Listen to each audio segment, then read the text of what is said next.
আজকে আমরা আমার জীবনের লক্ষ্য ইঞ্জিনিয়ার হওয়া এই প্রবন্ধ রচনাটা নিয়ে আলোচনা করব। প্রথমে একটা কোটেশন দেব, যদি সুখী হতে যাও তবে এমন একটি লক্ষ্য ঠিক করো যা তোমার বুদ্ধি আর শক্তিকে জাগ্রত করে এবং তোমার মাঝে আশা আর অনুপ্রেরণার সৃষ্টি করে। এরপর আমরা ভূমিকা লিখে নেব। এটি একটি সুপরিচিত সত্য যে লক্ষ্যহীন ব্যক্তি আসলে জীবনহীন ব্যক্তি। তাই প্রত্যেক জীবনে একটি লক্ষ্য থাকা আবশ্যক। যে ব্যক্তির জীবনে কোনো উদ্দেশ্য নেই সে কখনোই সফল হতে পারে না। একটা সুস্পষ্ট লক্ষ্য আমাদের জীবনে ফোকাস রাখতে সাহায্য করে, বিশেষ করে স্কুলে পড়াশোনার সময়ে।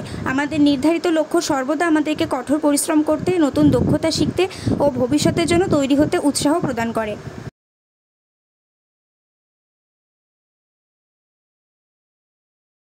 লক্ষ্য নির্বাচনের গুরুত্ব।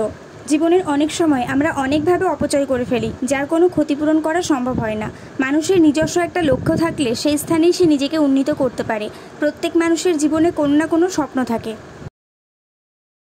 সেই স্বপ্নকে বাস্তবায়ন করার জন্য কঠোর পরিশ্রম ও সাধনা করতে হয়। কাণ্ডারিবিহীন তরী যেমন অকুল সমুদ্রে তীর খুঁজে পায় না, তেমনি লক্ষ্যহীন জীবনও পৃথিবীতে সাফল্যের সোপান খুঁজে পায় না। মানুষের মনের মধ্যে লালিত স্বপ্নই তাকে তার লক্ষ্যের বন্দরে পৌঁছে দেয়। সুনির্দিষ্ট লক্ষ্য থাকলে জীবন কখনোই পথভ্রষ্ট হতে পারে না। এই প্রসঙ্গে ডাক্তার লুৎফর রহমান বলেছেন, জীবনের প্রথম থেকে ঠিক করে নাও তুমি কোন কাজের উপযুক্ত। যদি এটা একবার ওটা একবার করে বেড়াও তাহলে তোমার জীবনের কোনো উন্নতি হবে না। এরূপ করে অনেক লোকের জীবন নষ্ট হয়ে গিয়েছে, তোমার যেন তা না হয়।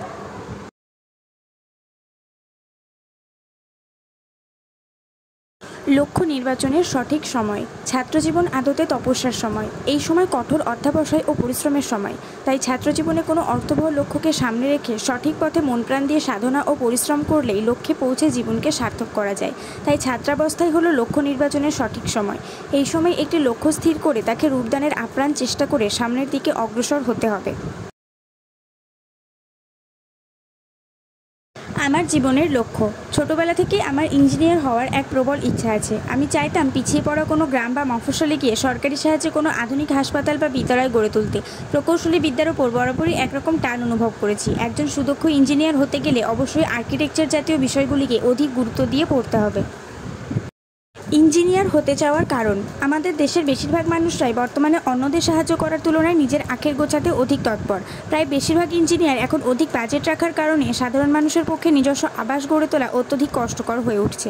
আমি ইঞ্জিনিয়ার হতে চাই কারণ এমন অনেক মানুষ আছেন যারা আজও কোনো রকমের ত্রিপল খাটিয়ে বসবাস করেন। প্রাকৃতিক দুর্যোগের সম্মুখীন হয়ে তারা ক্ষতিগ্রস্ত হন। মাথার উপরে ঠিকঠাক করে একটা ছাদও নেই তাদের।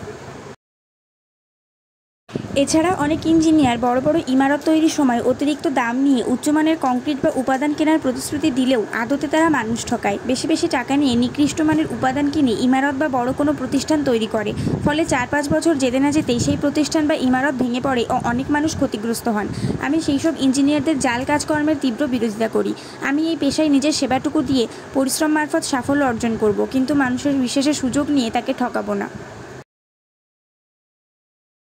আমি ইঞ্জিনিয়ার হলে নিজের সুবিধার্থে কোনো শহরকে আমার কর্মস্থল করতে চাইব না, বরং বেছে নেব সুবিধাবঞ্চিত গ্রামাঞ্চল।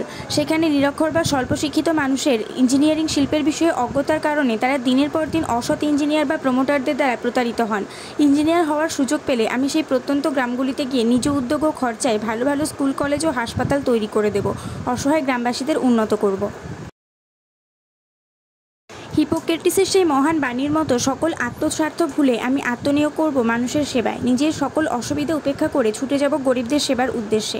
পরার্থে আত্মোৎসর্গই জীবনের চরম সার্থকতা বলে আমি বিশ্বাস করি, আর সেই কারণেই আমার এই পেশা নির্ধারণ।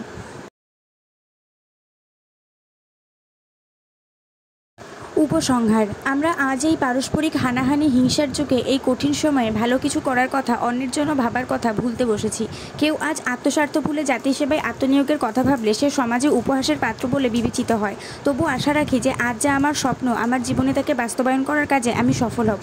এই আমার জীবনের লক্ষ্য।